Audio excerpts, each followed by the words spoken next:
எல்லாருக்கும் நமஸ்காரம். இன்னைக்கு 2 நாள் நடுவில் நான் சொல்லலை. சரி, யாராவது ரியாக்ட் பண்ணுவீங்கன்னு நினச்சா ஒருத்தரும் ஒன்றும் சொல்லலை. சரி, பரவாயில்ல. இதில் 2 நாள் எனக்கு கொஞ்சம் வேலை இருந்தது. இன்னைக்கு நம்மளுடைய கோவில் திருவாய்மொழியில் முதல் 100ல் 2வது 10ல் 11வது பாட்டு. 11வது பாட்டை சொல்கிறேன், கேட்டுக்கோ. பலசுருதி பாட்டு, இது கடைசி பாட்டு. சொல்லும்போது சாதாரணமாக பலசுருதி சொல்லும்போது ஊரோட இருக்கும், மகிமை இருக்கும். அங்கே இருக்கிற பெருமாளோட மகிமை இருக்கும். அடுத்தது சொல்கிறவா யாருன்றது இருக்கும். அதுக்கு அடுத்தது சொல்கிறவ அதனால பலன் என்ன அப்படின்றது இருக்கும். இதனால சேர்ந்து சாதாரணமாக பலசுருதி பாட்டுன்றது அதுதான் இருக்கும். இதில் எப்படி இருக்குன்னு பார்ப்போம். சேர்தட தென்குருகூர் தடகோபன் சொல் சீர்தொடை 1000 ஓர்த்தவி 10. இது பாட்டு.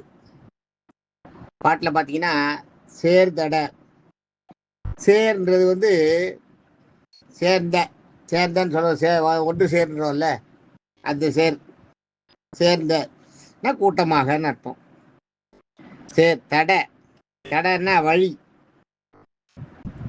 கூட்டமா வழி. எந்த வழியில போக சொல்ற? கூட்டமா வழியில சொல்றார். எந்த வழியில? தென்குருகூர் சடகோபன் சொல். தென்குருகூர், அதாவது அப்ப குருகூர் தெற்குருகூர் தெற்கு பக்கத்துல இருக்கு இல்லையா, இந்தியாவோட தெற்கு பக்கத்துல இருக்கிறதுனால தென்குருகூர்னுவா ஆழ்வார் திருநகரிய. அது சொல்ல தென்குருகூர் சடகோபன்றது நம்மாழ்வார். சடகோபன்ற அவருக்கு பேர் ஏன் நான் உங்களுக்கு முதல்ல சொல்லிருக்கேன். சடம்ன்ற அந்த வாயுவை, அந்த சடம்ன்ற வாயு இருக்கே, அதுதான் உங்களுக்கு முதல் ஜென்மத்தோட ஞாபகத்தை எல்லாம் மனசுல வச்சிருக்கும். அந்த சடம்ன்ற வாயு நமக்குள்ள இருக்கும். குழந்தை பிறக்கும் போது நமக்குள்ள இருக்கும். அந்த சடம்ன்ற வாயு தான் மூடி அதை மறைக்கும், அதை மறக்க அடிக்கும் நமக்கு. குழந்தை பிறந்த உடனே அந்த சடம்ன்ற வாயு சேருமா. குழந்தை வயிற்றுக்குள்ள இருக்கிற வரைக்கும் அதனோட போன ஜென்ம பிறவி எல்லாம் தெரியுமா. ஒரு பிறவி முடிஞ்சு மறுபிறவி கொடுக்கும்போதே பெரும்பாலத்தை கெஞ்சுமா ஆத்மா, ஜீவாத்மா கெஞ்சுமா, எனக்கு வேண்டாம், போறோம், என்னை விட்டுரு, என்னை திருப்பி மனுஷன் பிறவியா பிறக்க வைக்காத, நான் இப்படியே இருந்துடுறேன், இல்லை என்ன வேண்டாம், எனக்கு மனுஷ பிறவி வேண்டாம்னு கெஞ்சுமா.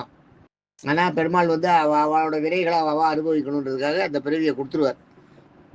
அந்த பிறவியை கொடுத்த உடனே வரும்போது அம்மா வயிற்றுக்குள்ள இருக்கும்போது பிறப்பு எடுக்கும்போது எல்லாம் தெரியுமா.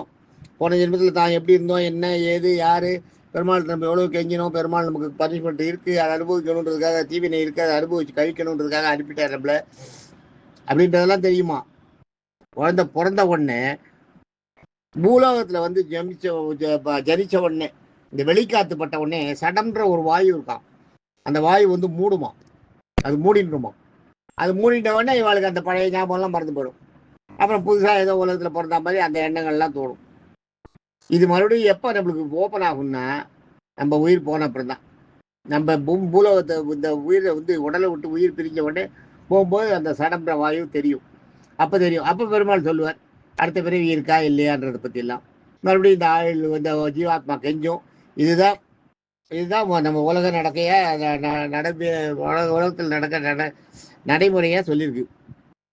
அதை சொல்றாருங்க சடகோபன். அந்த மாதிரி அந்த சடம்ன்ற அந்த வாயுவை, இந்த வாயு எங்கிட்டயா வர அப்படின்னு கோவம் உதச்சாராம். குழந்தையா இருந்தப்ப, சின்ன குழந்தையா பூமியில பிறந்த உடனேயே இந்த குழந்தை காலால ஒரு விட்டுதான். விட்ட உடனே அந்த சடம்ன்ற வாயு ஓடி போயிட்டான் பயந்துட்டு.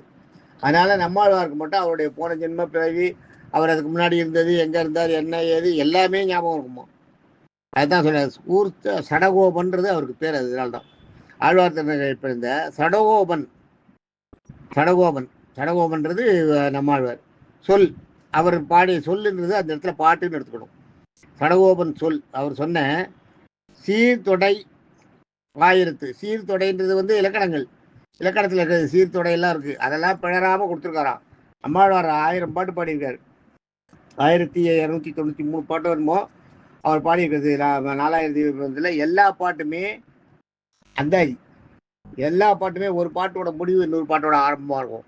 ஒரு பாட்டோட முடிவு இன்னொரு பாட்டோட ஆரம்பம். நம்மளால ஒரு பாட்டு பாட முடியுமா, ஒரு பாட்டு ஏற்ற முடியுமா? முடியவே முடியாது. ஒரே ஒரு பாட்டு கூட பண்ண முடியாது, நம்மளால ஷூரா பண்ண முடியாது. ஆனா அவர் என்ன பண்ணுறாரு, 1293 பாட்டு பண்ணியிருக்காரு. இந்த மாதிரி அதுதான் நம்மளோட பெரிய சிறப்பு. அதுதான். அதனால்தான் சீர்தொடை ஆயிரத்து இலக்கணங்கள் தவறாம நம்மளோட எல்லாம் பார்த்தீங்கன்னா இலக்கணங்கள் தவறவே தவறாது. கரெக்டா இருக்கும். அதே மாதிரி ஆண்டாளோட பாடல்கள்லையும் இலக்கணங்கள் தவறாது. அதுவும் சொல்றேன் பாருங்க. ஆண்டாள் பாடல்ல பார்த்தீங்கன்னா வெள்ளி எழுந்து வியாழம் உறங்கிற்று அப்படின்னு வரும். புள்ளி நோய் கைந்தானை பொல்லா அரக்கனை கிள்ளி கலந்தானை கீர்த்திமை படிப்பு பிள்ளைகள் எல்லாரும் பாவை குழம்புக்கார் வெள்ளி எழுந்து வியாழம் உறங்கிற்று புல்லும் செல்லுமேகான் போதை கண்ணினாய் குள்ள குளிர குடைந்து நீராடதை பள்ளி கிடத்தியோ பவாய் நீ நாளாய் கள்ளம் தவிர்த்து கலந்தேலோ ரெப்பாவாய்னு முடியும் அந்த பாட்டு. அதில் பார்த்தீங்கன்னா வியாழம் உறங்கிற்று அப்படின்னு வரும். வியாழம்னு வந்துட்டதுனால உறங்கிட்டுன்றார். வியாழன் வந்ததுன்னா உறங்கினான்னு வரணும். வியாழன் உறங்கினான். வியாழன் தான் நம்ம கிழமையை சொல்றோம். ஆனா வியாழன்ற கிழமையை சொல்லி உறங்கிட்டுன்னு சொன்னா அது இலக்கணப்பிழை.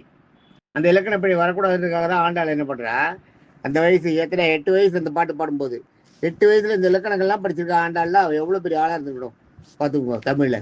அதனாலதான் வேதத்தின் வித்துன்னு இது திருப்பாவையும் நம்மாழ்வார் திருவாய்மொழியும். திருவாய்மொழியும் அப்படிதான். எந்த இடத்துலையும் இலக்கணப்பிழை இல்லாதையே எழுதுவார். இலக்கணப்பிழை இருக்கவே இருக்காது, பெரும்பாலும் இருக்காது. நம்மளால கண்டுபிடிக்க முடியாது. சீர்தொடை அந்த மாதிரி சீர்தொடைகள்லாம் கரெக்டா இருக்கிற மாதிரி. அதனால என்ன பண்ண ஆண்டாள் அதனால வியாழம்னு சொல்லிட்டா. வியாழன் உறங்கிட்டுன்னு சொல்றத வியாழம்னு நம்ம வியாழம்ன்ற வார்த்தை நம்ம நடைமுறையில் இல்லை. ஆனா அதை கொண்டா எதுக்காகன்னா உறங்கிட்டுன்னு சொல்லணும். உறங்கினான்னு சொல்ல முடியாது அந்த இடத்துல, உறங்கிட்டுன்னு சொல்லணும். அதுக்காக அதை அழகா ஹேண்ட்லிங் பாருங்க. சொல்லாடல், அருமையான சொல்லாடல். அதான் அது அது போட்டோம். இது என்ன சொன்னேன் உங்களுக்கு, சீர்தொடை ஆயிருக்கு. சீர்தொடை சீர் எல்லாம் மிக அதிக இது கரெக்டாக வச்சு அவர் பாடின 1000 பாடல்கள் 1000 பாடல்களில் ஓர்த்தன்னா ஆராய்ந்துன்னு ஞாபகம் வச்சுக்கோங்க. ஓர்த்தன்றதுக்கு மீனிங் ஆராய்ந்து. ஓர்த்தை 10 தேர்ந்தெடுத்த இந்த 10 பாடல்கள் சீர்தொடை தவறாம இருக்கிற பாடல்கள் 10 பாடல்களை தேர்ந்தெடுத்து சொல்லுங்கள்ன்றதா அர்த்தம். ஒவ்வொரு 10 பாடலையும் ஒவ்வொரு இதுலையும் பார்த்தீங்கன்னா 1010 வல்லார் வாழ்வர் ஞானம் புகழவே வாழ்வர்னு வரும். ஒன்றில் 1010 வல்லார் அந்த மாதிரி நிறைய வரும். வீடு பெற்று ஓய்வரேன்னு வரும் ஒரு பாட்டில். அது மாதிரி நம்மாழ்வார் பாடல்களில் நிறைய 1000 பாட்டுலேயும் ஒவ்வொரு 10 பாட்டு முடிஞ்ச உடனே அந்த 1010 வல்லார்னு வரும். அந்த மாதிரியான பாடல்கள். நாளைக்கு ஏதாவது ஒரு கதையை பார்ப்போம். தேங்க்யூ.